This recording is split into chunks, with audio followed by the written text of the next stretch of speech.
Friends, आज हम जानेंगे इस्लाम की पहली जंग ग़ज़वे बदर के बारे में। तो आइए चलते हैं हिजरत के दूसरे साल में।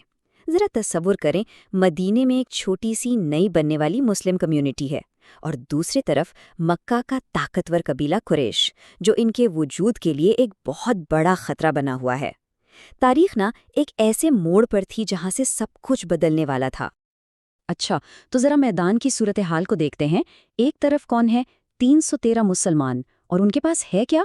बस 70 ऊंट और सिर्फ 5 घोड़े। दूसरी तरफ है कुरैश का लश्कर, तकरीबन 1000 सिपाही, और वो भी पूरी तरह से मुसल्ला, 100 से ज्यादा घोड़ों के साथ। मतलब ये आदादो शुमार ही बता रहे हैं कि ये तो कोई मुकाबला ही नहीं था, बज़ाहिर ये जंग जीतना नामुमकिन था। अब दिलचस्प बात यह है कि ये तारीखी जंग किसी बाकायदा ऐलाने जंग से शुरू नहीं हुई। नहीं, इसकी चिंगारी दरअसल एक तिजारती काफले से भड़की, जो एक बहुत बड़ा स्ट्रेटेजिक और इक्तिसादी हदफ था। और ये कोई छोटा मोटा काफला नहीं था। इसको लीड कर रहे थे सरदार अबू सुफियान। इसमें 1000 ऊंट थे, और अंदाजा लगाएं इसकी मालियत कितनी थी? 50,000 सोने के दिनार। लेकिन सबसे अहम बात, सबसे खतरनाक बात ये थी कि इस काफले से होने वाला सारा का सारा मुनाफा वो मुसलमानों के खिलाफ एक बड़ी जंग की तैयारी पे लगना था। ये उनकी वॉर फंडिंग थी। तो इसी वजह से मुसलमानों का जो इब्तदाई मंसूबा था ना, वो कोई जंग लड़ना नहीं था, बिल्कुल नहीं। मकसद सिर्फ एक स्ट्रेटेजिक एक्शन था, इस खतरे को जड़ से ख़त्म करना, यानी सिर्फ उस काफले को रोकना, ताकि दुश्मन की जो जंगी फंडिंग है, जो उनकी ताकत है, उसे कमज़ोर किया जा सके। लेकिन मंसूबा तो ये था, मगर हालात ने पलटा खाया, और वो भी बहुत तेज़ी से। जो मिशन सिर्फ एक काफले को रोकने का था, वो देखते ही देखते एक मुकम्मल जंग की सूरत इख्तियार कर गया।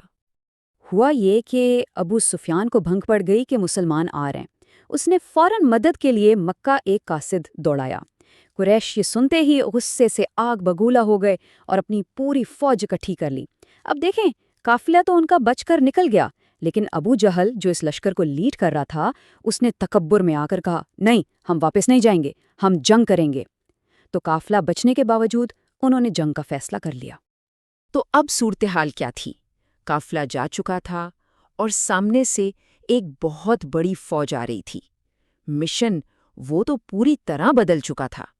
अब वक्त था एक बहुत बड़े, एक बहुत ही नाजुक फैसले का।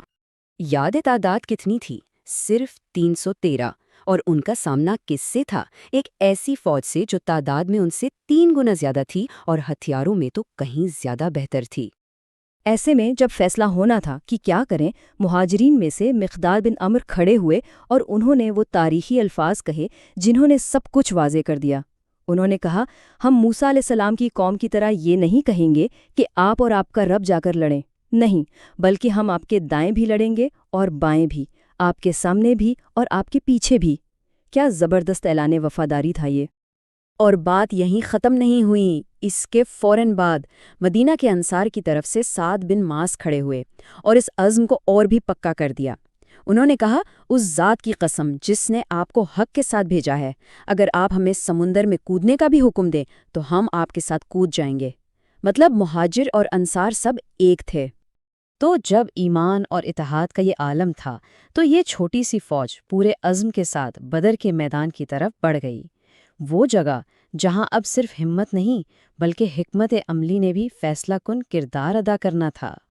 यहाँ पर हुबाब बिन मुंजिर ने एक ऐसी ज़बरदस्त हिकमत अमली पेश की जिसने खेल ही बदल दिया।